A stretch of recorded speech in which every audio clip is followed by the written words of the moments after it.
I mean, it is crazy now. Sanchez says a lot of the customers are people in finance, lots of folks from Goldman Sachs. A bunch of people transferring here because, big cities like San Francisco and New York City are extremely expensive. Salt Lake City's not that bad.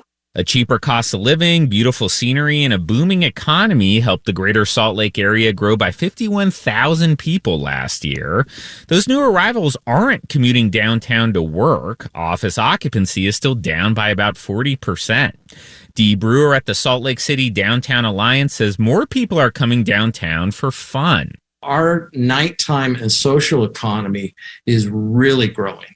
Sports, arts, entertainment is really driving regional visitation.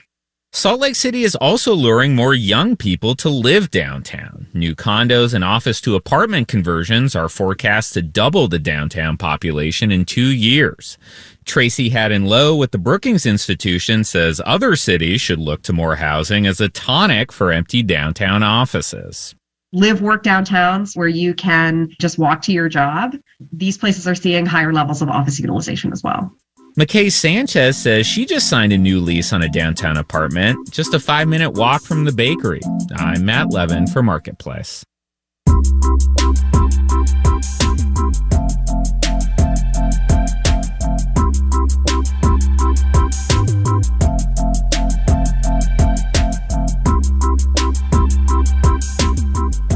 It's been a very, very good 18 months for big oil and gas companies, which are from spiking energy prices since the Russian invasion of Ukraine. It is uncontroversial to say, though, that the more fossil fuels we use, the worse it is for the planet, which prompts me to mention a recent report from the International Energy Agency that finds that an investment of just $75 billion, yes, real money, but I say just because that $75 billion is just 2% of the oil and gas industry's profits last year. The International Energy Agency says that would go a long way toward cutting emissions of methane, the main ingredient in natural gas, and, as it happens, also one of the biggest contributors to global warming. Marketplace's Lily Jamali has more on that from just outside Bakersfield, California.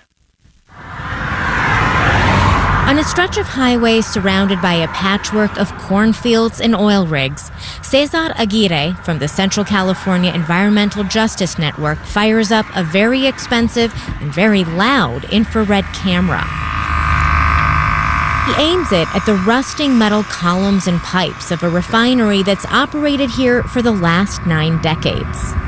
This big tail right here, those are all emissions that are coming off of the flare.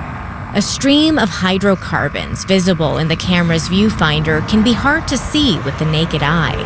And there's dozens of pinhole leaks inside of this operation. Aguirre is out surveying facilities like this all the time. Today, he'll be filing a report with state regulators on emissions coming off a tank on the refinery's grounds. I can see here that the black tube has a hatch that's open, and it looks like it's just blowing out into the open air. While a lot of us associate carbon dioxide, or CO2, with global warming, Arvind Ravikumar, co-director of the Energy Emissions Modeling and Data Lab at UT Austin, says in the near term, methane is much more harmful. Methane has over 80 times the warming impacts of carbon dioxide. The compound lasts an average of 12 years in the atmosphere, and so, Ravikumar says, if we immediately and quickly reduce man-made methane emissions now, we should start seeing the effect of those reductions within our lifetimes.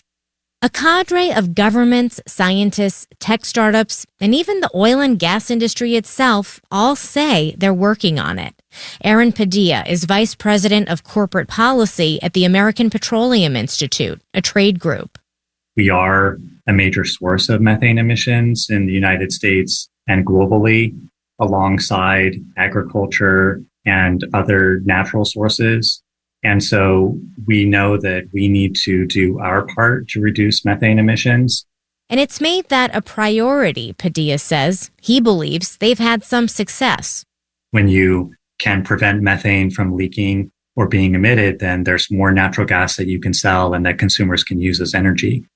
Late last month, the EPA and the Department of Energy announced around $1.5 billion in Inflation Reduction Act funding to track and reduce methane emissions from oil and gas operations. The EPA is also developing new regulations aimed at improving the accuracy of the industry's reported emissions for methane and other greenhouse gases. This older well was audibly leaking when Clark Williams Derry of the Institute for Energy Economics and Financial Analysis stumbled across it on a trip to the Bakersfield area last year. California's Central Valley is dotted with older wells. When it's so easy for an amateur to walk out into the field and find a hissing well, you know the problem is real. It might make some economic sense for industry players to capture methane escaping from active equipment, but with the older stuff, cleanup is just an expense. There is very little benefit to these companies to pay for the sometimes tens or even hundreds of thousands of dollars that it can cost to plug and properly abandon an idle well. He says methane emissions from these wells may be invisible, but that doesn't reduce the climate and safety threat they pose. In Lamont, California, I'm Lily Jamali for Marketplace.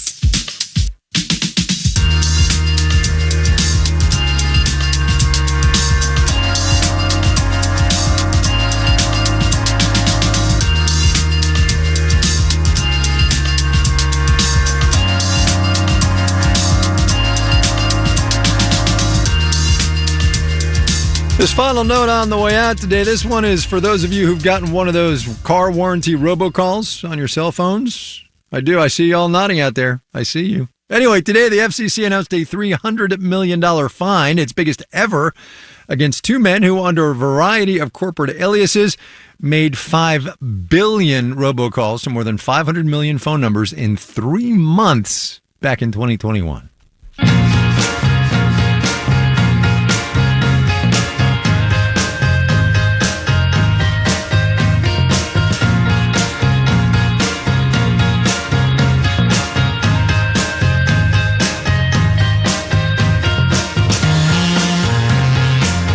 Marketplace is supported by C3 AI. C3 Generative AI provides ChatGPT enterprise search that is verifiable, secure, and accurate across all enterprise data. C3.ai. This is enterprise AI. And by Brave. With a private web browser, independent search engine, built-in ad blocking, and more, Brave is designed to make the web better. Learn more at brave.com. And by Sotero, a ransomware defense company dedicated to protecting data with its patented algorithms, detecting and stopping attacks in minutes. Soterosoft.com. Embrace real-time protection. All right, here is your moment of economic context, which I believe is actually the definition of irony. You know, I'm sure, how some companies are requiring people to come back to the office in some way, shape, or form. On that list of companies now, Zoom. If you live near an office, you got to be there 2 days a week. Zoom. Got to go to the office. Can't be remote all the time. Our daily production team includes Olivia Burdett, Andy Corbin, Richard Cunningham, Maria Hollenhorst, Sarah Leeson, Sean McHenry, and Sophia Torrenzio. I'm Kai Rizdal. We will see you tomorrow, everybody.